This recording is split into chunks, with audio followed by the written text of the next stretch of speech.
right now, as you sit there listening to my voice, you probably think you are just using your ears and your memory. You hear a sound, you look up the word in your mental dictionary, and you just understand it. It feels very clean, very intellectual, and completely disconnected from the rest of your physical body. Yeah, I mean, that is the classic modal approach to language. Okay. For decades, the prevailing scientific belief was that words are purely symbolic.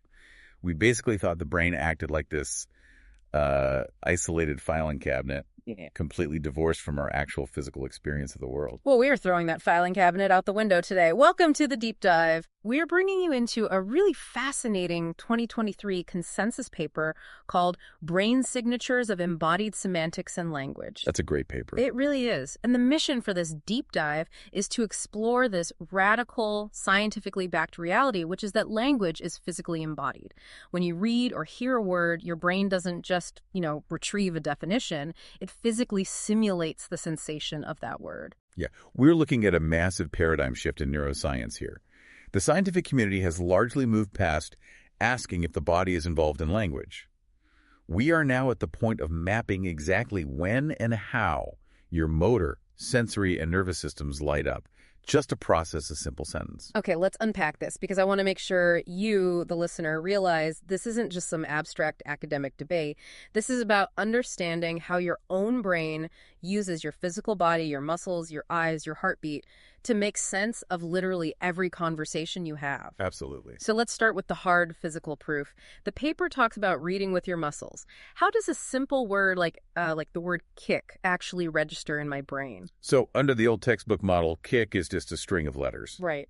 But under the embodied cognition framework, when you hear or read an action word like kick, the regions of your brain responsible for actually moving your leg, like the primary motor regions, they literally light up. Yeah, your brain activates the physical neurological blueprint for kicking.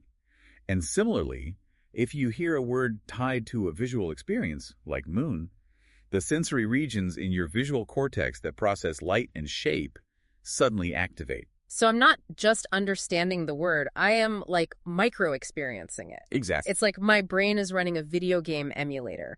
Instead of retrieving a text file for the word kick, it boots up the actual physics engine of my body to comprehend what a kick even is. A physical simulation is the perfect way to visualize it, yeah. And we can see this happening in real time using electrophysiological markers. Okay, brainwaves. Right. Researchers look at specific brainwaves to catch the brain in the act. And one of the most critical markers is called beta desynchronization. Beta desynchronization. That sounds intense.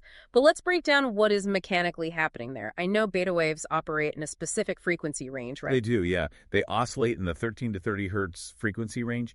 Think of that 13 to 30 hertz range like a car engine idling. It's the background hum of your motor system at rest. Normally, when you prepare to execute a physical movement, say, reaching out to grab your coffee cup, you see a sudden drop or desynchronization in this beta power. The idling engine drops into gear? Exactly. It's your brain's way of clearing the static bandwidth to initiate a movement. And what this paper highlights is that this exact same drop in beta power happens when you just read an action word. Wait, really? Yeah, you read the word stir, and your brain actively prepares your physical hand to stir. It's prepping the hardware. That's wild. And I assume this isn't just limited to physical actions, right?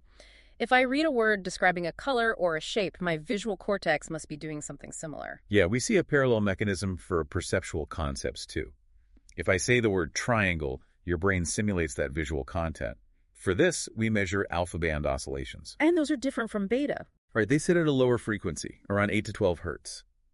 In normal visual perception, alpha synchronization ramps up when you need to pull from your top-down object knowledge, like, say, recognizing a shape in the dark. Okay, that makes sense. So when you read a word describing a visual shape, those exact same alpha waves synchronize in your visual cortex. Your brain paints a literal picture to decode the text. What's crazy to me is the speed. We don't even notice this happening. I mean, I'm not consciously twitching my leg muscles when I read a book about soccer. What's fascinating here is just how automatic and deeply embedded this process is. It completely bypasses conscious thought. The paper cites an incredible study looking at something called mismatch negativity to prove this. Oh, right. Yeah, researchers played action-related words to participants, but they layered them over incongruent audio sounds. That's the study where they played the word kiss while simultaneously playing the sound of footsteps. Yes, exactly. Kiss is fundamentally a mouth action. Footsteps belong to the feet. When the brain processed that mismatch, it generated a distinct error signal. The mismatch negativity wave. Right. If words were just abstract dictionary definitions, the sound of a footstep shouldn't fundamentally clash with the concept of a kiss. They are just two unrelated symbols. Because they wouldn't overlap in a text file. Exactly.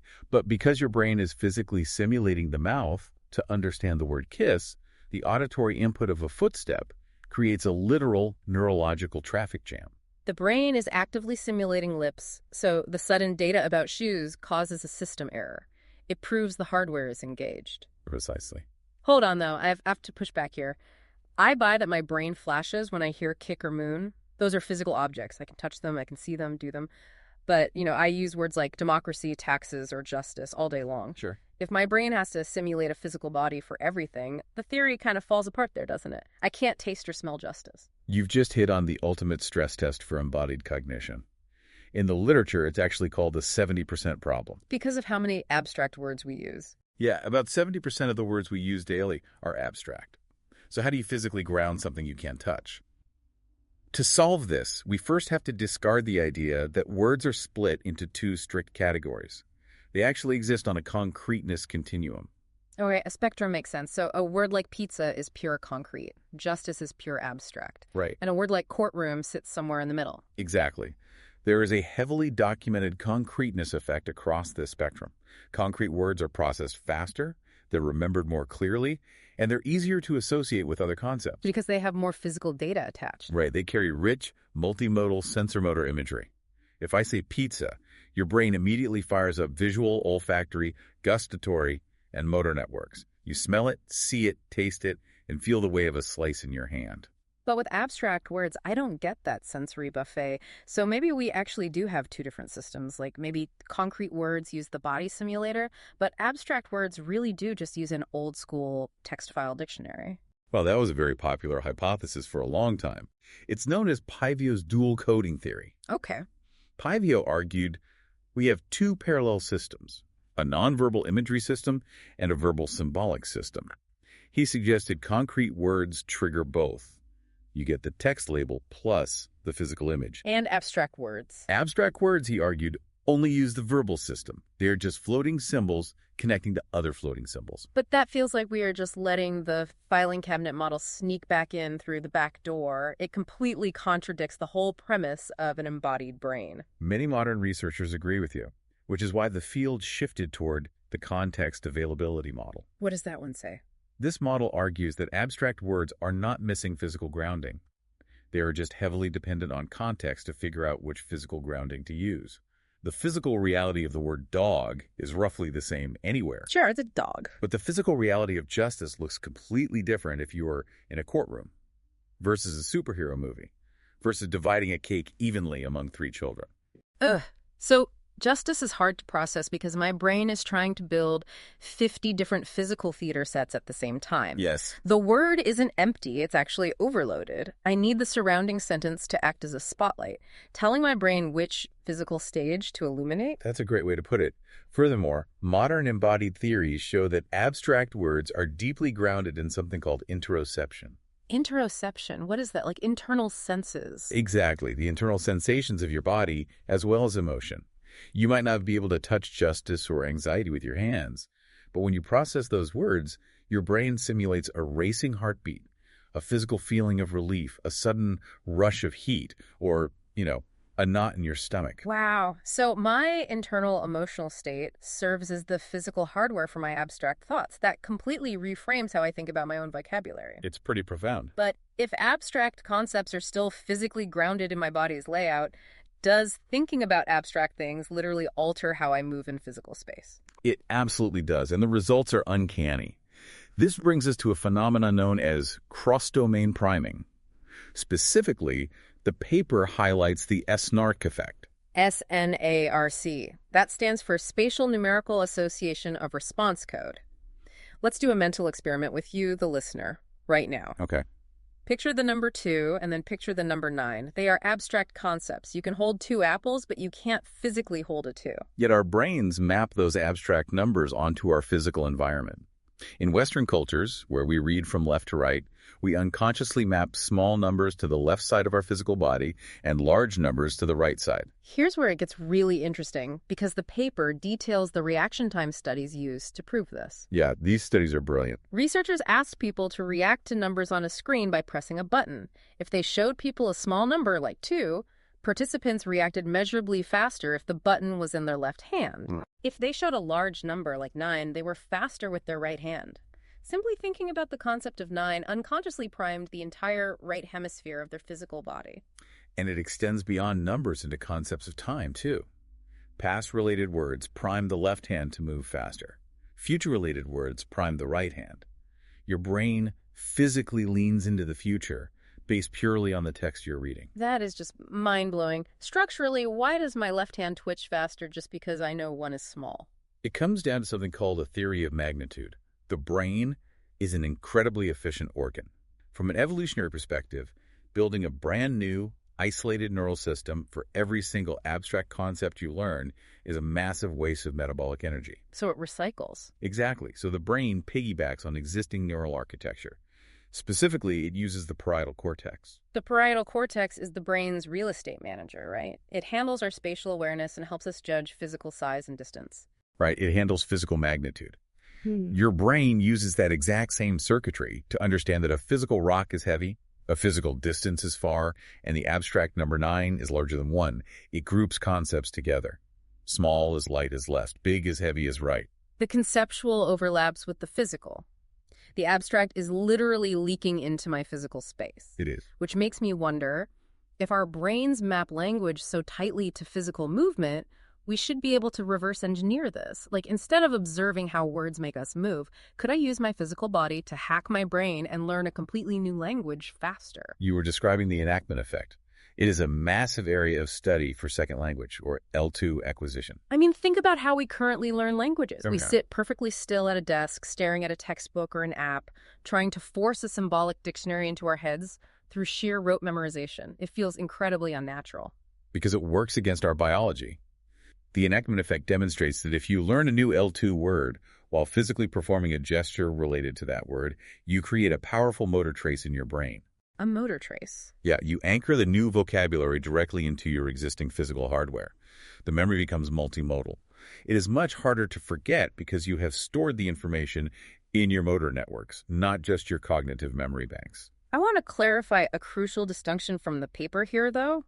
It cannot just be any random movement. Like, if I'm learning the Spanish word for apple, I can't just tap my foot to create a motor trace. No, tapping your foot provides zero semantic grounding. Studies show the movements have to be iconic gestures. Meaning they look like the word. Right, an iconic gesture physically resembles the meaning of the word. If you are learning the foreign word for drinking, you have to physically mime bringing a cup to your lips. Brain scans of people learning with iconic gestures show massive activation in the premotor cortex and the basal ganglia, the deep movement centers of the brain. So what happens if you just use meaningless gestures like, I don't know, waving your hands around randomly to stay physically active while studying? The motor centers refuse to encode the word. Instead, functional MRI scans show heavy activation in the cognitive control networks. The brain is actually working overtime, spending precious metabolic energy just to manage the distraction of your meaningless movement while trying to learn. Wow. The meaning must map logically onto the motor program for the hack to work. But we need proof that the motor movement is actually causing the learning and isn't just a nice secondary bonus. If the motor trace theory is real, interfering with the motor cortex should basically delete the language memory. Yes, and the paper highlights a 2021 study that proves exactly this using TMS. TMS, transcranial magnetic stimulation. Researchers use a magnetic coil placed near the scalp to safely and temporarily interfere with specific, highly localized regions of the brain. Right. They can essentially scramble the electrical signal in a targeted area for a few moments. So they took a group of people and taught them a series of foreign words. Half the words were learned by physically performing iconic gestures.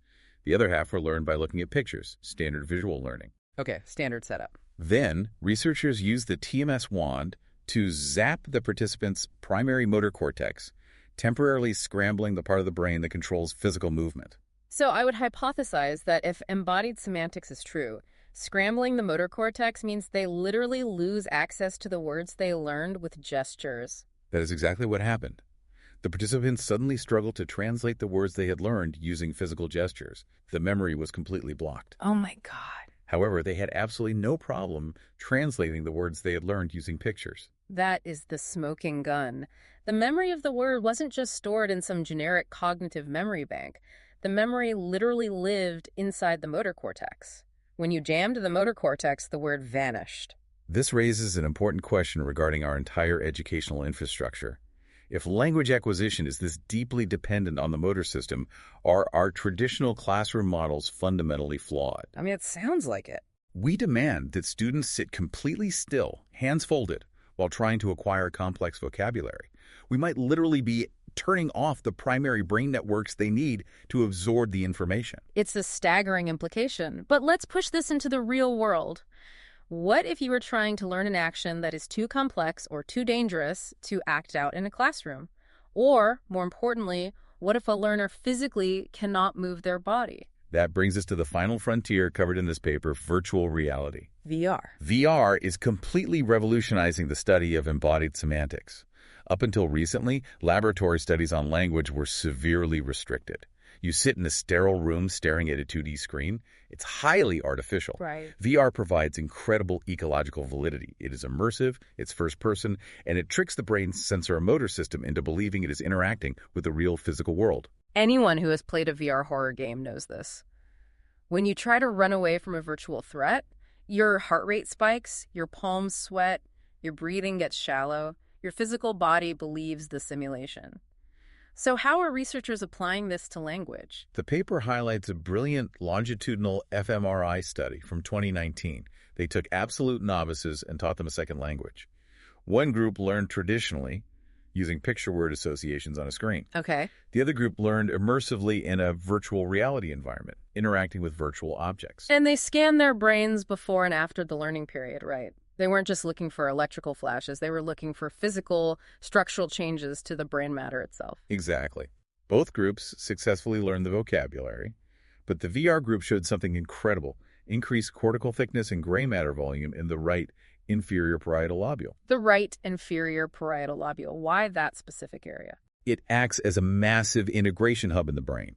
It is where visual input, auditory input, and spatial awareness all meet to help you understand where your body is in relation to the world. So VR targets that hub. Yeah, the immersive embodied nature of VR heavily engaged this hub.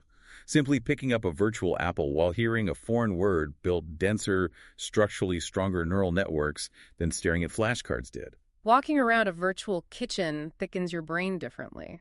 That leads to something the paper calls virtual action, which seems crucial for medical rehabilitation. It's huge for rehab. Think about patients suffering from aphasia, a severe language disorder that is often caused by a stroke. Frequently, these strokes cause concomitant motor deficits. Right. The patient might be paralyzed on the right side of their body. Exactly. If we know that physically moving a limb helps you relearn the verb for that movement, how do we rehabilitate a patient who cannot physically move? We use virtual action. The patient puts on the VR headset. They are sitting perfectly still in their wheelchair in the physical world. Right. But in the virtual environment, looking down from a first-person perspective, they see their avatar's arm reach out and grab a cup. Because VR forces that first-person perspective, the brain's observation-execution network fires up. The brain essentially registers, I am seeing my arm move from my own point of view, therefore I must be moving my arm. Wow. It heavily modulates the cortical motor system, despite the lack of real-world muscle activation. By watching their virtual limbs perform the actions they can no longer execute physically, patients can reacquire lost verbs and vocabulary. It provides a digital backdoor into the motor cortex for neurorehabilitation. It gives them their motor trace back without needing the physical muscle. That is incredible. So what does this all mean? Whoa. We've gone from the microscopic firing of beta waves when you simply read the word stir to how your brain maps the abstract concept of the number 9 onto your right hand, all the way to using virtual reality to physically regrow language centers after a stroke. I think the biggest takeaway for you listening is that language isn't just software running in your head. No, it's not. It is intricately, beautifully woven into the hardware of your entire physical body. Your muscles, your heartbeat, your spatial orientation, they are all actively reading and speaking with you. If we connect this to the bigger picture, it shows us that our brains are wonderfully flexible, dynamic simulators. We aren't carrying around rigid, dusty dictionaries in our heads. Right. We are carrying around a predictive, embodied engine that constantly uses our past physical experiences to navigate an ever-changing environment. It is profoundly efficient. Which leads me to a final thought for you to chew on as we wrap up today. We are currently surrounded by artificial intelligence. Large language model and chatbots that can write essays, poetry, and hold conversations that sound incredibly real. Yeah, they do. But if every single word you truly understand is secretly anchored to the physical sensations of your human body, the physical blueprint of a kick, the spatial weight of a large number, the racing heartbeat tied to the concept of justice, what does that mean for AI? That's a great point. Can a machine that has never had a body, never felt gravity, and never moved its left hand actually understand the words it is generating? Or is it just doing advanced math in the dark? Think about that the next time you ask a chatbot for advice. That is a chilling but entirely necessary